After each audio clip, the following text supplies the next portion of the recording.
All right, he really meant save the best for last when he saved me for last. My speech is so short, it's like a shot of espresso for you guys to go on a positive note, okay? So, my name is Elaine. I am so excited to be here all the way from Los Angeles, California. Yes! I am a first-generation American and a loud and proud Iranian Jew. Thank you.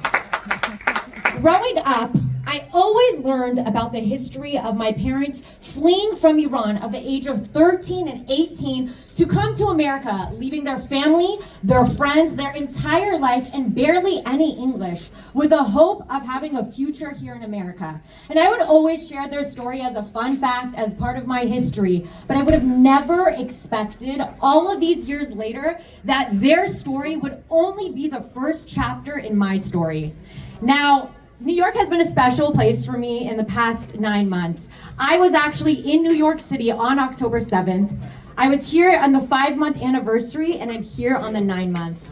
Now, they say that in Judaism, I like to compare things to the Torah. And why were the Jews placed in the desert when we're all about talking and so much words, and the desert is one filled with silence? And there's a Devar Torah that says that Hashem, God, really wanted to test the Jewish people to see if they would really hear what God was trying to get them to do in the silence.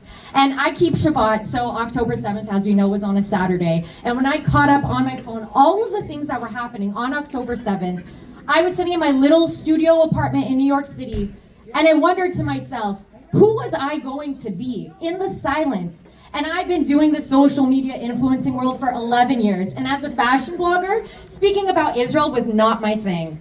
But that day, when I caught up with my parents, it was Simchat Torah still, and they told me that in Los Angeles, California, America, where they had left and fled to be safe, they were scared to leave their homes, and they did not go celebrate Simchat Torah. So I decided that I needed to be their voice, and for other Jews around the world to not feel scared and alone. And so for the past 9 months, that is what I've been doing on social media to make sure Jews around the world do not feel alone.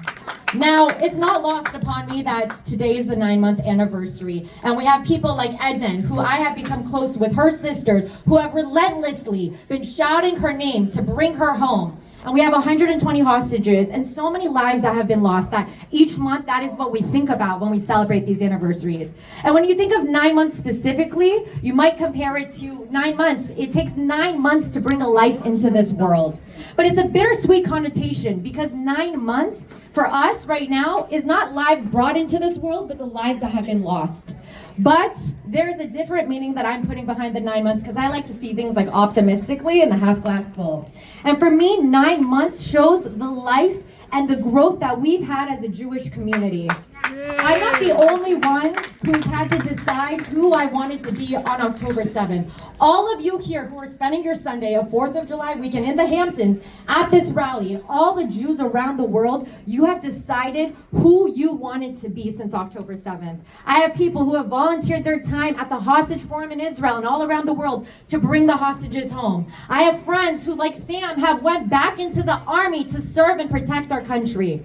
I have had people who have spent endless amounts of time to get donations to our IDF soldiers, and friends like Sherry Sandler, if she's still here, who has housed me this weekend just so I could be here. We've all done our parts. Yes, shout out to Sherry.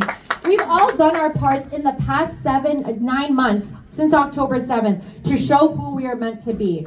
And so I want to celebrate this 9-month anniversary, not only about the hostages and we need to bring them home and reminder, but celebration of our Jewish community that has been resilient, loud, and proud, and not giving up. Yes. Now, ever since I was little, my parents taught me that there will always be people in this world that not only hate Jews, but want to diminish us and erase us. But from the Iranian community that I grew up in Los Angeles, I've also always been taught that no matter what, and no matter hate, and no matter how many people want to delete us from this world, we will continue to thrive and we will always be here. So for that, I want to say, Am Yisrael Chai, and thank you.